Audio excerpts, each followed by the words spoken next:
Começando mais um vlog. Eu terminei Azul de Agosto, o último romance lançado pela Deborah Livy esse ano, se não me engano, início de 2023. Esse romance vai seguir Elsa, que é uma pianista, uma mulher de seus 30 e poucos anos, é uma pianista famosa, mas que em um determinado momento, em um concerto em Viena, ela tocando ali o Rachmaninoff, a composição 2 para piano, ela se perde, ela começa a tocar alguma outra coisa, gera uma certa comoção, principalmente o maestro que fica muito nervoso, e ela se levanta e vai embora do palco. Isso é um escândalo, né? Porque ela é muito famosa, as pessoas pagaram caro para assistir o concerto. Ela vai embora e o livro é uma exploração de por que ela fez isso. Será que foi um erro? Será que foi algo consciente, inconsciente? Nós encontramos essa personagem no início, quando ela está na Grécia. Ela está lá para dar aula particular. Uma coisa também incomum, né? Uma pianista tão famosa largue tudo para virar professora particular de piano. E ela está lá para dar aula para um garoto. E nós encontramos um momento em um mercado de rua em que ela vê uma pessoa comprar cavalinhos mecânicos, né, que se movem quando você toca a cauda, uma antiguidade, enfim, e ela quer muito comprar esses cavalos. E mais, ela vê essa pessoa, essa mulher, que tá usando uma máscara azul, né, ainda é o tempo ali, 2021, verão de 2021, ainda tem aquela questão da pandemia. Ela vê essa mulher e ela pensa, essa mulher sou eu, essa mulher é meu duplo. Ela quer a mesma coisa que eu, ela quer esses cavalos. E essa figura dessa mulher, desse duplo, vai acompanhar a Elsa durante todo o percurso desse livro, né? A Elsa está na Grécia, depois ela vai para Paris, ela vai viajar durante todo esse percurso e vai encontrar esse duplo em vários lugares. Então, quem é esse duplo é uma outra questão desse livro, né? Essa mulher existe mesmo? Será que ela é uma projeção, é uma invenção da imaginação da Elsa? Em muitos momentos-chave, nós temos conversas internas da Elsa com esse duplo. Ela está imaginando que está conversando com o duplo, esse duplo é um fantasma, está invadindo a mente da Elsa, né? A Deborah Livy, a autora, brinca com essa questão. E essas conversas, elas têm uma certa repetição de palavras, uma insistência, né? Como se elas demonstrassem que a Elsa está remoendo algo. E também é como um refrão musical, isso que é interessante também. Esse é um livro que ele não é propriamente simbólico, não, mas ele usa de imagens que se repetem no texto e que nessa repetição ganham novas camadas. E ao ganharem novas camadas, elas têm um efeito de ressonância, têm um efeito de serem chaves de interpretação, mas ao mesmo tempo chaves que complicam a interpretação do livro. Isso é uma coisa muito presente na obra da Deborah Livy, e eu gosto do fato que ela brinca com isso. E é um romance, acho que é gostoso de conversar sobre exatamente esses pontos, né? Essas imagens. Por exemplo, a imagem dos cavalos também, desse brinquedo mecânico, ela vai ser muito importante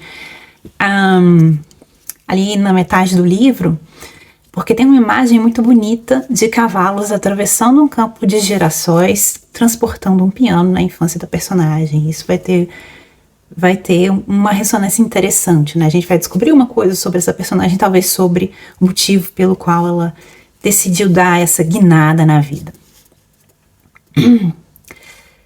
E essa guinada, ela tem a ver também com imagens de papel de pai e imagens de papel de mãe.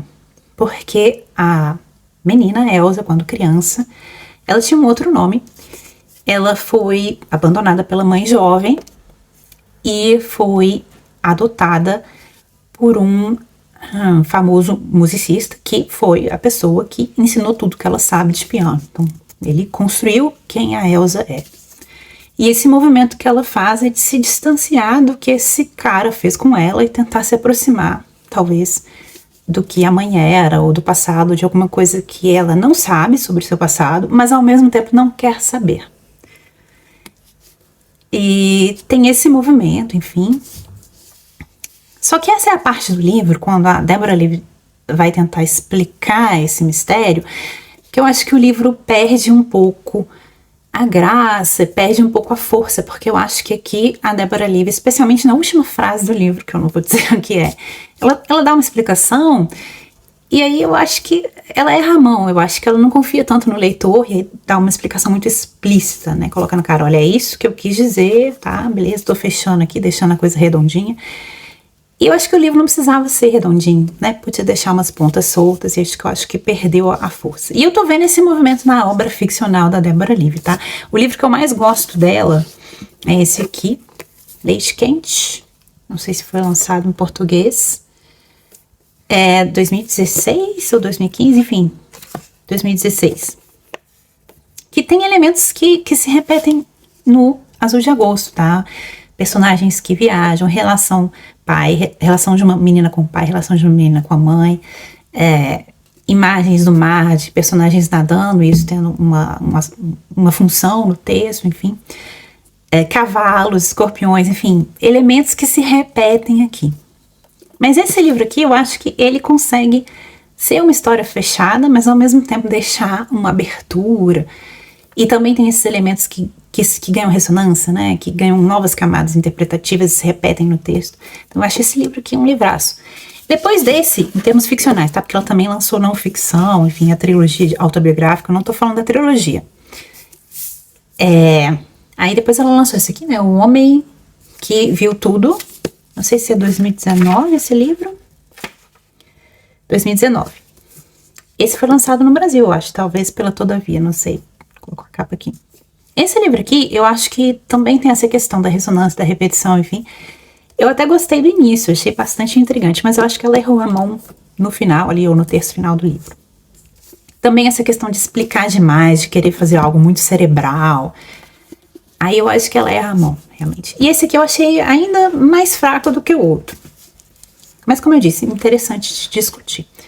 Por exemplo, o concerto que ela abandona, que ela erra, enfim, o concerto para piano número 2 do Rachmaninoff, que na crítica musical ele é definido em inglês, né, pela palavra cavalo de batalha, né, dos concertos. Então, assim, brincadeira do cavalo, né, que vai aparecer no texto várias vezes. Tem um momento que eu gosto muito aqui, que é a Elsa num desses pianos, assim, de lugar público, acho que numa estação de trem. A Elsa vai lá e toca. E ela é uma super pianista, né, tocando um piano até meio desafinado.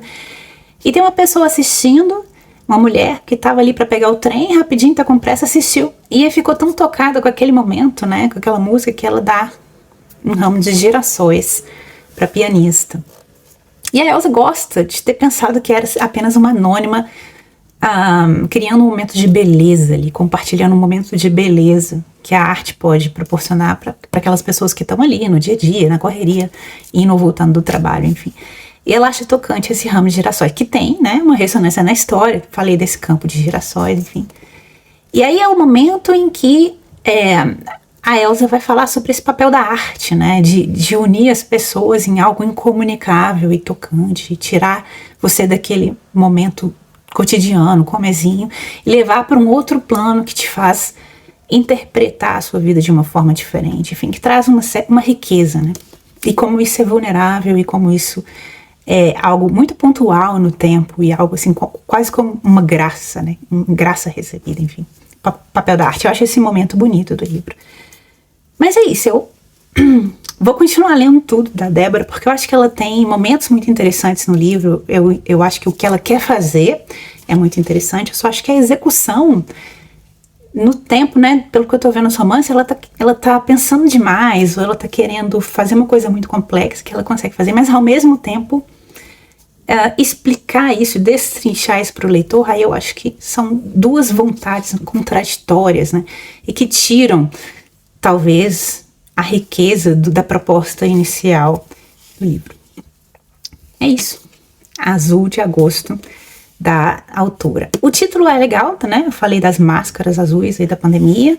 A personagem também vai pintar o cabelo de azul em algum momento. Ela quer realmente tirar uma personalidade e assumir outra. E também é quase que você pode ler como August Blues, né? Aí é realmente a tristeza de agosto, assim. Então eu achei o título interessante também. É isso e até mais. Até a próxima leitura aí desse vlog.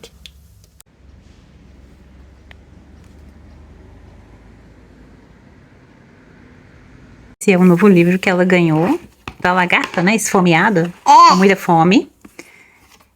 E ela tá adorando esse livro, que é o autor, né? Morreu recentemente, acho que ele é inglês. Esse livro é de 1969, um clássico, né? Acho que muita gente conhece. Historinha da lagarta, ela tá ali em formato de ovinho. Aí ela nasce e vai comendo. Come maçã, é bom que trabalha as imagens, né? As palavras e também números. Ela vai comendo, né? E faz o furinho nas frutas. Opa! E aí ela come demais, come até o que não pode. Até que criança não pode comer. Né? E aí ela tem uma indigestão, decide ficar comendo só uma folhinha, só verdinhos. E ela come, fica muito satisfeita, engorda, cresce, vira uma crisálida. E depois, parão, vira uma linda borboleta.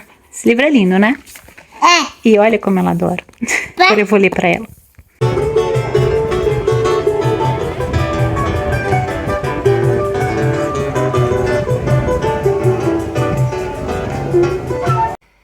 Eu terminei um audiolivro que eu peguei da biblioteca. É um lançamento desse ano, 2023, A Convidada, de Emma Cline. Eu havia lido um romance dessa autora em 2016, que é um romance que bombou porque à época ela era jovem, 25, 26 anos. E era um romance que era uma estreante, só tinha publicado alguns ensaios e contos. E é o primeiro romance dela, e ela tinha recebido um adiantamento muito, muito grande. Então havia, assim, uma expectativa do público com relação a esse romance. Eu tinha gostado desse romance, gostei da atmosfera, enfim.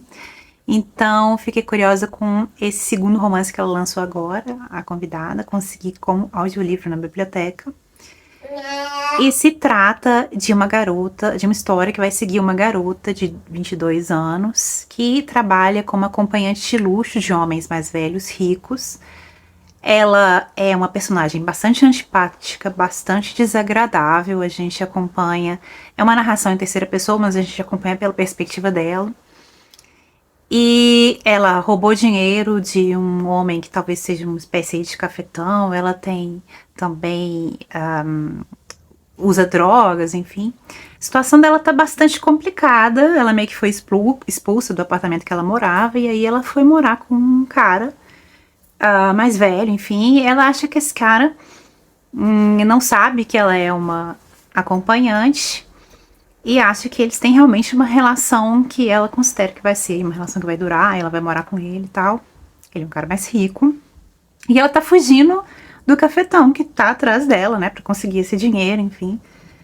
Há uma certa tensão com relação a isso. E esse cara mais velho com o qual ela tá vivendo, Simon, em um determinado momento, ela dá uma gafe. Ela é uma atriz nata, né? Ela finge a todo momento ser o que ela não é, pra se virar na vida, né? Ela tá aí sozinha, não tem muitos recursos, enfim, toda enrolada, a vida toda enrolada. E ela comete uma gafe numa festa e o Simon a expulsa. E aí ela não tem pra onde ir, não tem o que fazer, ainda tá fugindo aí desse cafetão.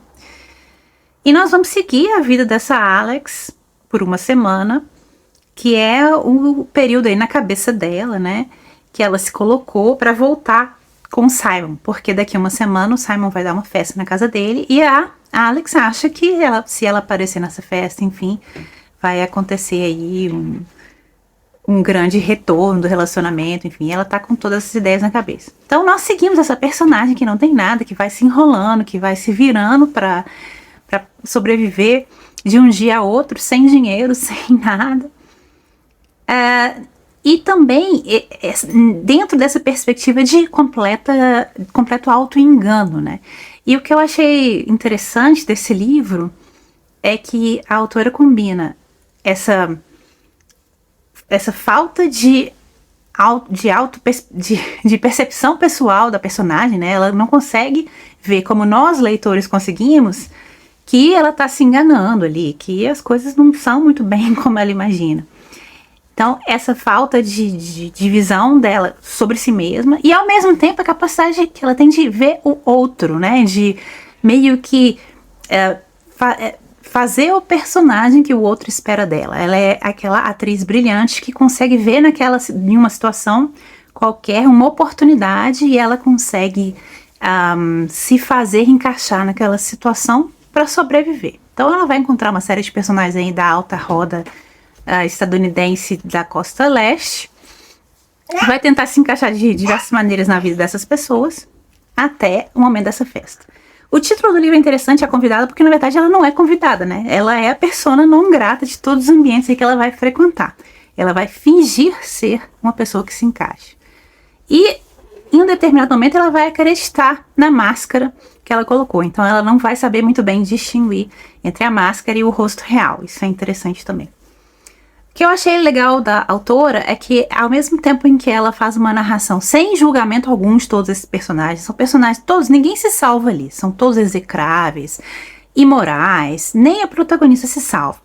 Mas a escritora, ela consegue fazer uma narrativa que não julga ninguém, mas ao mesmo tempo tem um ponto de vista crítico sobre aquele meio ali, aquelas pessoas ali, e a forma como elas tratam a Alex.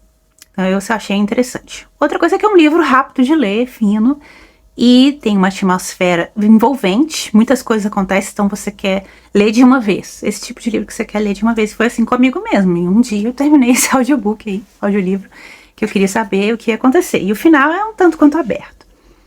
Porém, eu lembro que quando eu terminei de ler As Garotas, eu saí com mais satisfação do livro do que quando eu terminei de ler esse, A Convidada.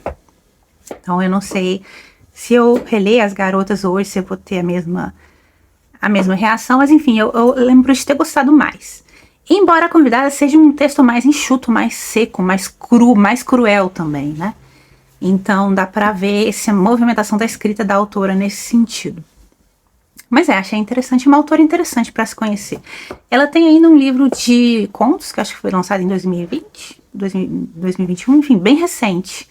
Esse eu não li, mas eu acho que se você tá procurando uma leitura assim que te envolve, rápida, dinâmica e também se você é um escritor e estuda essa questão do ponto de vista, eu acho que esse é um livro que trabalha muito bem o ponto de vista. E então eu indico para essas pessoas esse livro. É isso e até mais. Tchau.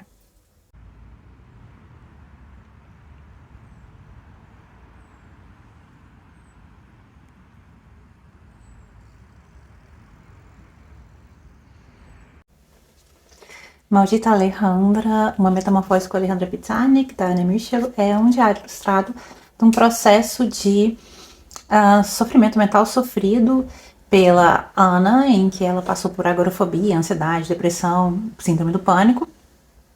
E, paralelamente a esse processo, e talvez como forma de superação dele, ou forma de tentar lidar com esse sofrimento, ela lia muito a obra da e sobre Alejandra Pizarnik, e esse diário é esse modo que ela tentou costurar essa leitura e esse processo de sofrimento e de superação ou de compreensão melhor do que ela estava passando. Eu falei melhor sobre esse livro no vlog que eu publiquei essa semana. É um livro publicado em 2022 e é interessante para quem gostou das ilustrações, enfim, gosta de livros ilustrados, gosta de diários e gosta desse tema, principalmente do sofrimento mental. Eu gostei da proposta do livro de costurar, né, a leitura de um autor e a leitura da própria vida, né? Então eu achei essa proposta interessante. E aí esse livro, como eu já disse, me inspirou a pegar para reler essa coletânea de cartas da Alejandra Pizarnik. Essa minha edição aqui é de 2014, tem outras edições anteriores, acho que tem uma edição posterior também. Eu acho que eu não terminei de reler isso aqui, já escrevi no blog sobre ela lá em 2014 quando eu li, eu não sei se eu vou fazer um vídeo sobre ela. Mas eu tô gostando de reler porque ilumina não só a obra da Alejandra, como também as diferentes facetas dessa autora, né? Assim, talvez para quem leu apenas os diários tenha uma visão mais pesada da autora, assim, aquela coisa mais depressiva, né? Mais que se olha com muita pouca generosidade. E aqui a gente pode ver o senso de humor dela, tá? E a forma como ela interagia com seus pares. Então eu acho que uma coletânea de cartas bem editada e que tem uma proposta segura, ela faz isso, né? Ela ilumina a obra ou ilumina a pessoa retratada, a pessoa das cartas. E eu acho que essa é uma coletânea que faz isso, tá? Mas como toda coletânea, tem aquele questionamento, que eu chamo de questionamento moral, de se saber como balancear dois interesses que podem ser colocados como opostos. Que o primeiro é o interesse de respeitar a vontade do autor, né? Esses são papéis que eram privados e tem que se pesquisar muito bem até onde se pensou, até onde o autor pensou que esses papéis poderiam ser colocados em público, né? E de outro lado, nós temos o interesse do leitor de conhecer essa pessoa, esse escritor, que afinal é uma pessoa pública, né? Então são interesses que são colocados como em conflito e é preciso aí haver uma reflexão consciente por parte dos editores de uma forma que respeite ou tente respeitar o máximo possível esses dois interesses, né? A vontade do autor de não ver aí o mínimo da sua vida privada devassado e o interesse de conhecimento do leitor sobre essa pessoa e o interesse desse leitor especificamente voltado para a leitura da obra dessa pessoa, né? E eu acho que aqui as editoras elas fazem esse trabalho numa nota que é uma nota editorial, mas elas chamam de advertência até, né? Em que elas tentam enquadrar o que essa coletânea tem de diferente das coletâneas anteriores e o que as norteou na escolha dessas cartas, enfim, especialmente do material que elas adicionaram a essa edição. E aí tem um trecho em que elas comentam sobre terem acrescentado cartas que não haviam sido enviadas e tinham sido escritas nos últimos meses de vida da Alejandra. E elas justificam a importância dessas cartas, né, para elas. Mas justamente nesse ponto é o ponto crítico, né? É o ponto que pode mais gerar aí esse conflito entre a vontade do escritor, né, que sequer enviou essas cartas, e de ver aí o mínimo de sua privacidade resguardada, especialmente no concerne a essa questão tão íntima que foi a decisão que a Alejandra tomou de ter tomado a própria vida. E o interesse do leitor aí, será que há um interesse do leitor em ler essas cartas, em devassar esse aspecto da vida dela? Não sei. Eu acho que tem que pelo menos ser consciente a escolha de publicação desse material que pode ou não ferir a vontade do autor e haver esse equilíbrio realmente entre esses dois interesses. E sempre a ideia consciente de que se algo é publicado, ele é publicado por um motivo, né? E vamos colocar de forma transparente para o leitor esse motivo. Eu acho que tem esse cuidado aqui, mas claro, a questão permanece aí como moralmente problemática, ou seja, como problema moral ainda não resolvido, porque são interesses em conflito e é impossível dizer que um interesse prevalece de forma absoluta sobre o outro, né? A vontade do autor não prevalece de forma absoluta sobre o interesse, o direito à informação do leitor, e também o interesse do leitor a essa informação também não pode prevalecer de forma absoluta sobre essa vontade do autor. Então tem que haver esse difícil balanceamento que as editoras do trabalho fazem de selecionar esse material e publicá-lo com uma decisão bastante consciente de porquê e trazer a público essa motivação.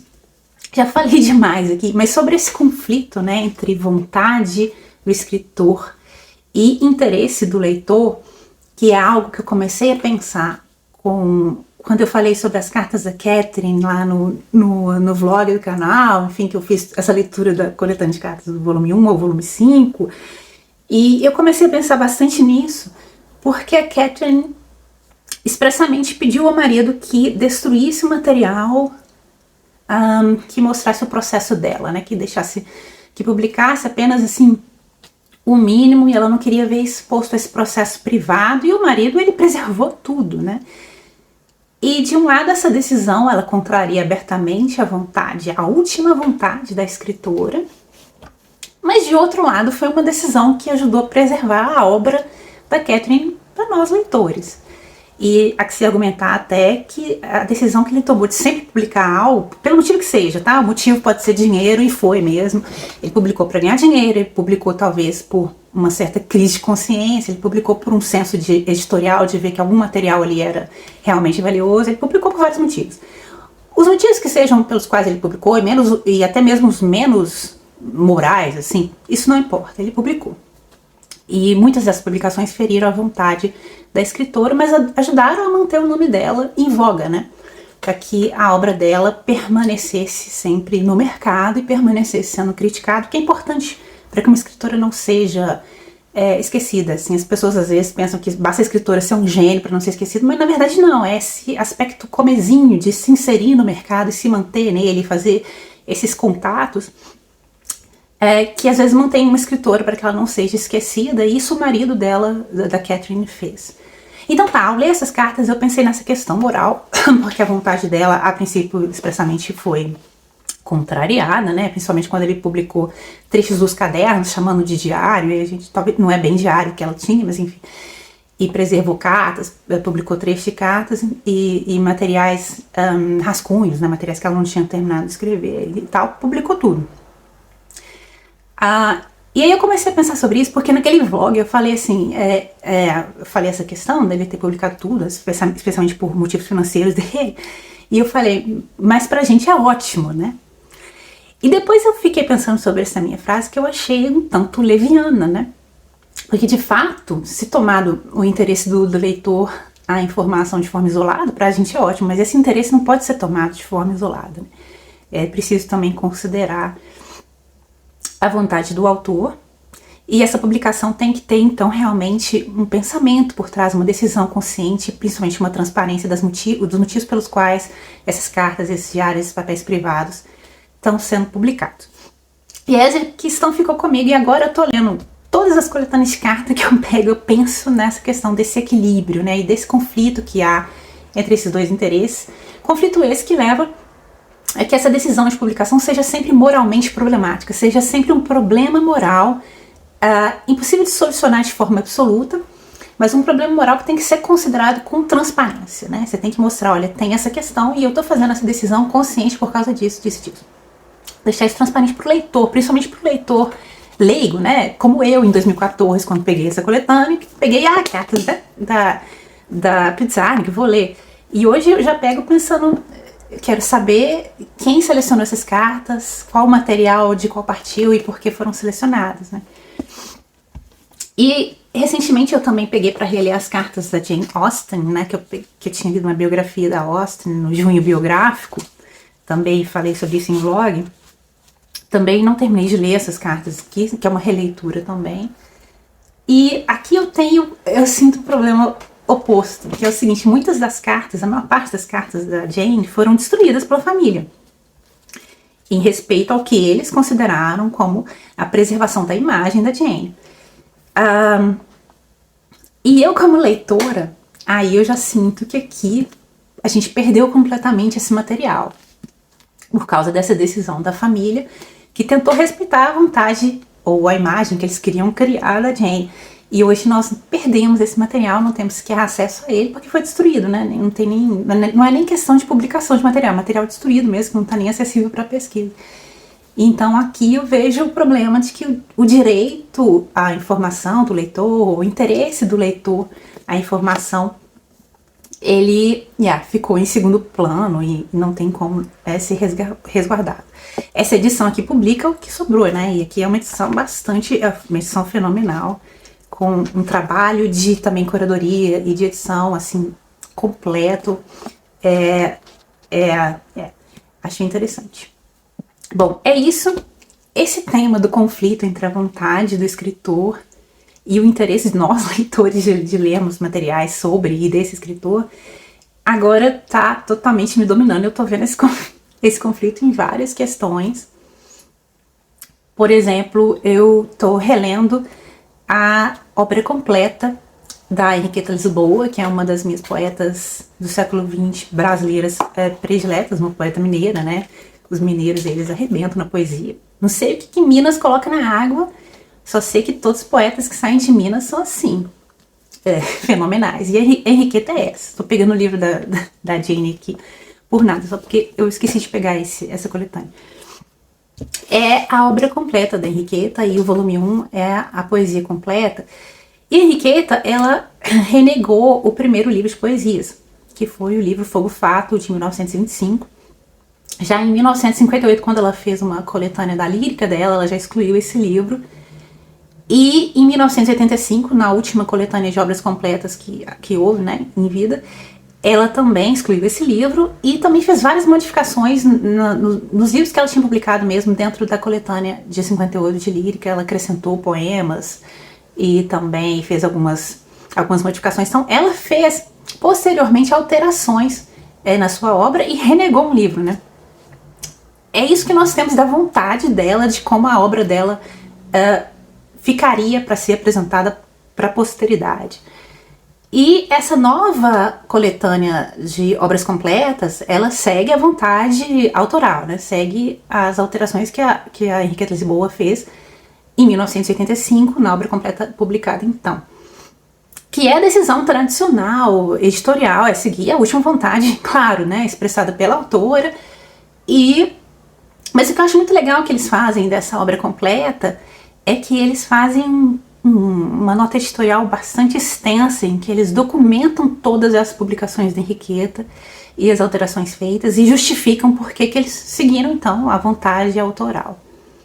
E aqui nesse caso também, quando uma escritora então renega a sua obra anterior ou a altera, né, como é o caso desse que a Henriqueta Lisboa fez, nós também temos esse conflito, né, entre a vontade da escritora manifestada publicamente e o interesse do leitor de conhecer talvez essas obras iniciais, porque eu confesso que eu tenho interesse de ler Fogo Fato.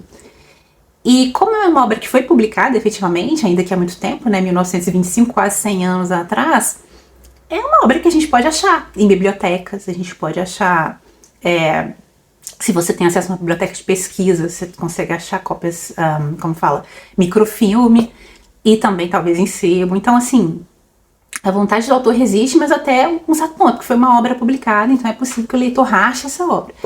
Agora, o complicado é republicar Fogo Fato, assim, né, do nada. Eu acho que aí teria, assim, realmente um debate entre esse conflito. O nosso interesse de acesso à informação, o meu interesse em ler Fogo Fato, porque eu quero ler tudo que a Henriqueta escreveu, e eu tenho interesse também em ver o que é que ela alterou dos poemas, por que ela tirou alguns poemas, enfim, mesmo comparando a edição das Poesias Completas de 1985 e a edição de 1958, tem interesse também. Loucuras de leitor, né? Mas então, há esse conflito de interesses. E eu, como leitor, é claro que eu vou ver o meu interesse de ter acesso a essa informação, né, de ler o Fogo Fato, ler as primeiras versões da poesia, como algo importante. Mas há a vontade da autora também, que é determinante, né? Porque sem a vontade da autora, essa obra sequer existiria, né, pra gente. Então eu vejo novamente aí esse conflito. Porém, esse conflito entre vontade do autor e interesse do leitor, eu acho mais premente ou mais difícil de ser resolvido quando se trata de papéis privados, né? Quando se trata de publicação de diários e cartas, que são textos que não foram pensados, talvez inicialmente pelo autor, né? Assim, a menos que a gente tenha indícios, para serem publicados como livros, né? Agora, quando a autora publica um livro e depois renega, como eu disse, o leitor ainda tem acesso a esse livro, né? A decisão de republicá-lo é que pode ser controversa. E, de novo, essa controvérsia é uma controvérsia que, na minha opinião, não dá para resolver. É realmente, moralmente problemático. É um problema moral não resolvido, né? É uma questão moral não resolvida. Questionável, moralmente questionável. Porque não dá para dizer, a vontade do autor prevalece sempre, né? Ou a vontade do leitor prevalece sempre, né? Tem que fazer esse equilíbrio. Esse equilíbrio é feito muitas vezes por meio de transparência da pessoa que edita esses textos, né? Então, no caso dessas obras completas da Henriqueta, eu achei que os organizadores, essa edição nova é da editora Peirópolis, esses organizadores eles foram bastante precisos ao retraçar a história de publicação desse livro, né? São pesquisadores também, acho. Então esse tema tá comigo e eu vou debater ele mais aqui com relação a outras obras em que esse tema desse conflito existe, né? Porque eu acho interessante, eu acho que ele toca também em um outro tema que me interessa, que é o tema da esfera privada. E aqui eu falo da esfera privada do autor, né, da privacidade, que o autor também tem direito a essa esfera inalcançável por qualquer pessoa, mesmo que o autor seja uma pessoa pública. Há um certo interesse do público em conhecê-lo, mas há aquela esfera mínima a qual nem o público pode chegar, e que a gente tem que garantir ao autor, né, essa privacidade. E como traçar essa esfera e, ao mesmo tempo, respeitar o direito de pesquisa, o direito de informação, o direito do leitor que realmente, como eu, quer ler Fogo Fato, né, da Henriqueta Lisboa. Será que a minha vontade, ela tá acima de tudo, né? E até que ponto a minha vontade tem que ser balanceada com a vontade do autor, né? Que é a vontade central, afinal, para a produção e a publicação daquela obra. Enfim, esse tema, inclusive, eu tenho plena consciência, inclusive falei isso no blog, que é procurar chifre em cabeça de cavalo, né? Porque afinal, todos esses livros estão efetivamente publicados, não há nenhuma discussão jurídica com relação a essa publicação, juridicamente é autorizado, mas a gente pode pensar sobre o conflito moral aí entre esses interesses e os problemas morais que não são resolvidos, apesar de o problema jurídico estar resolvido, né? Porque essa questão moral pode ser ou não importante para algumas pessoas. E debater questões morais é outra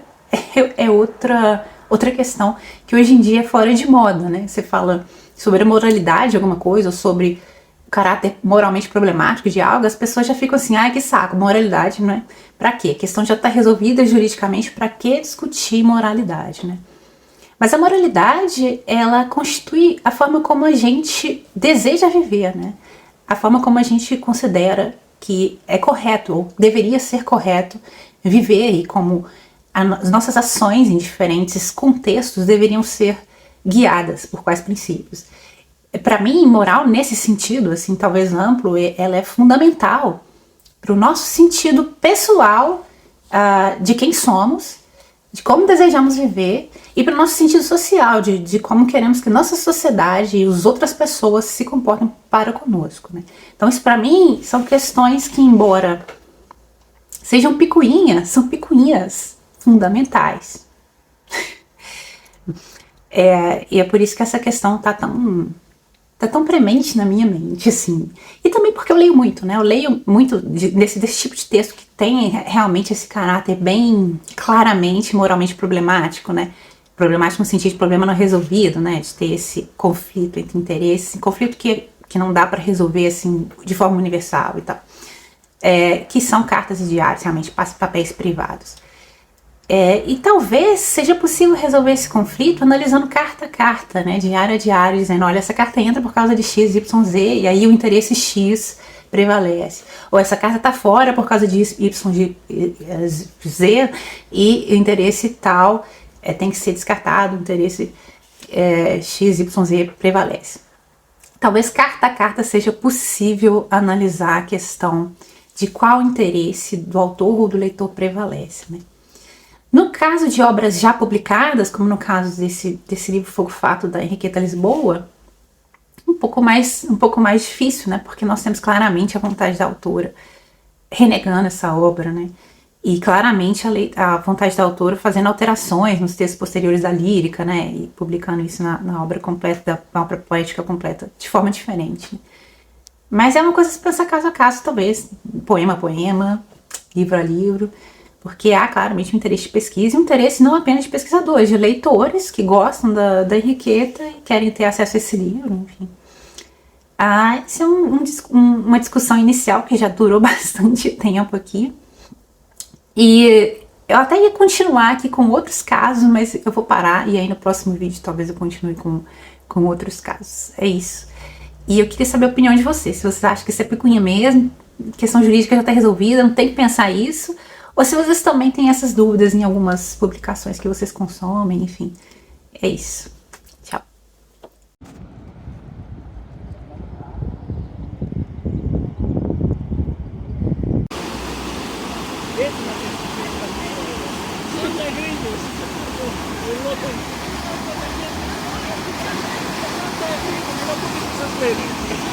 Eu fui doar os livros dos quais me desfiz naqueles armários que ficam na rua, né, com livros para doação. Então levei os meus e achei esse aqui infantil da década de 80, parece que é da Holanda, não sei, foi publicado lá. E são apenas imagens de animais. Mas eu acho legal porque ela tá apontando, principalmente esse cachorro aqui que parece com pipoca. E aí a gente fala a palavra, enfim, então eu achei legal. Opa! Trazer para casa, que tem muito livro nessas caixas de livro para doação, né? Tem muito livro de criança. Por motivos óbvios, né? Acho que as pessoas desfazem disso quando a criança perde o interesse, que é um pouco triste, né? Quando a criança perde o interesse no livro, no brinquedo, enfim. Mas então esse é um livrinho novo que eu trouxe dessas caixas, é um livro usado, antigo. Emily Dickinson, Cara a Cara, é uma republicação de 2023 de uma compilação de 2 textos publicados anteriormente. O texto que dá título ao livro, Emily Dickinson Cara a Cara, era um texto introdutório a um livro que era uma coletânea de cartas, notas e poemas da Emily, que saiu em 1932. E há também um outro texto que também era uma introdução, uma nota biográfica a uma coletânea de cartas da Emily, que saiu em 1924. Ambos os textos são da sobrinha da Emily, Martha Dickinson Bianchi. E essa edição aqui também conta com um prefácio muito gostoso de ler, do Anthony Madrid. E com uma nota também editorial que explica de onde esses textos foram tirados, publicação original, enfim. O interessante desses textos é o retrato íntimo que a Martha vai dar da tia, né? Porque a Emily era babysitter da Martha nos domingos, quando a família ia para a igreja. A Emily não ia, ela ficava em casa e cuidava das crianças. Então o primeiro texto que dá título ao livro, ele começa com essa visão que a Martha consegue simular muito bem da criança com relação à tia, né? A criança que tem uma certa noção de que a tia é uma outsider, ela não se encaixa ali em muitas questões da cidade, por exemplo, não vai à missa, mas que é uma outsider que a família trata como aquilo é natural, aquilo é a nossa Emily, né? Era normal que ela agisse assim, que tivesse essas excentricidades, essas peculiaridades. Eu gosto muito desse olhar que a Martha traz de criança íntimo com relação a Emily. E ela vem trazer também o que na época da publicação pode ter sido uma novidade, que é essa questão, em uma nota de rodapé super extensa aqui, ela repete muitas vezes que a Emily tinha tido um amor não realizado, mas correspondido, um amor correspondido por um homem casado, e que não foi, então, colocado em prática, né, tendo em vista que a Emily não quis, né, em nome dos próprios valores, e que ela, então, teria escondido essa questão do público, e essa questão teria ficado apenas ali no conhecimento da família. Então a Martha martela que a Emily realmente foi apaixonada por um cara casado, mas não disse quem, enfim. E eu achei interessante que essa nota é gigante. E o segundo texto vai se concentrar mais nos poemas e notas enviados pela Emily para a mãe da Martha, que é a Sue, né? A Sue era esposa do irmão da Emily, do Austin. E é interessante que esses 2 textos eles estão num contexto de publicação em que a Martha vai tentar reabilitar a figura da Sue, porque os poemas e as cartas da Emily tinham sido publicados anteriormente com a organização do Austin e da amante dele.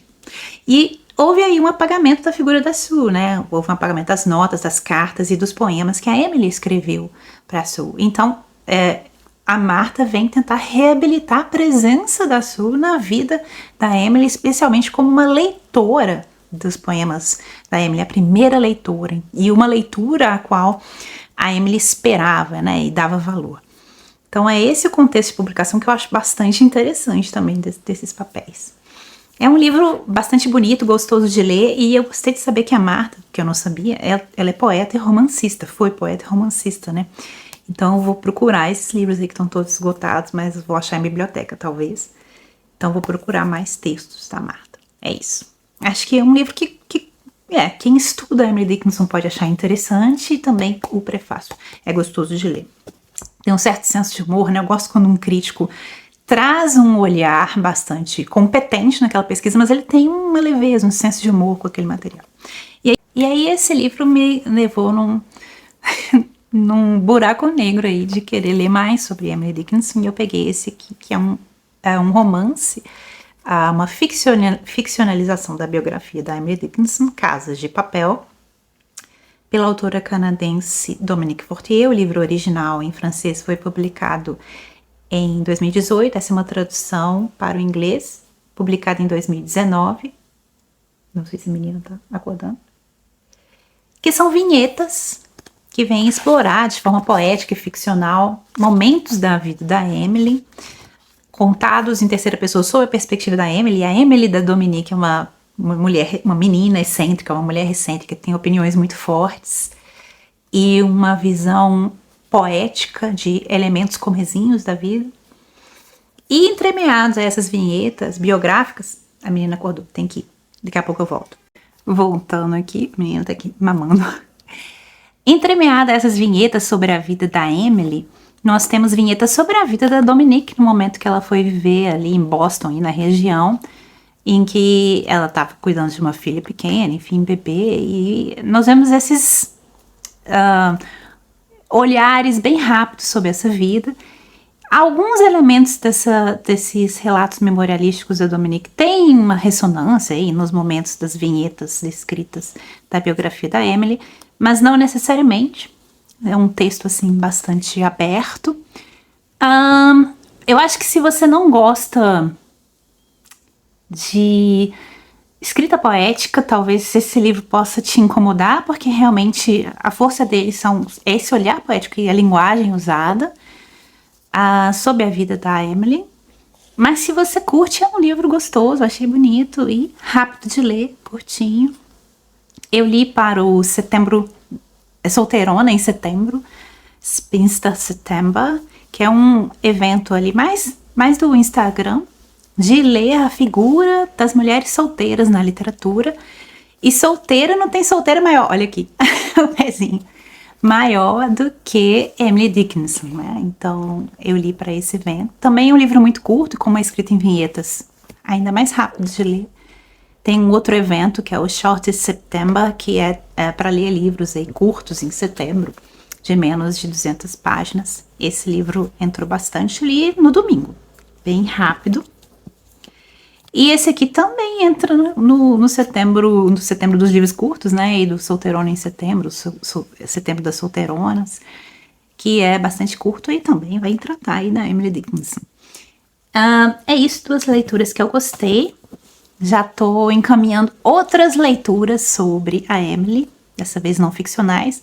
O Casas de Papel é ficcional. Essa capa eu achei bonita, né? É uma foto de um elemento do herbário da Emily. E esse livro aqui é um livro de memórias. É isso, e até mais.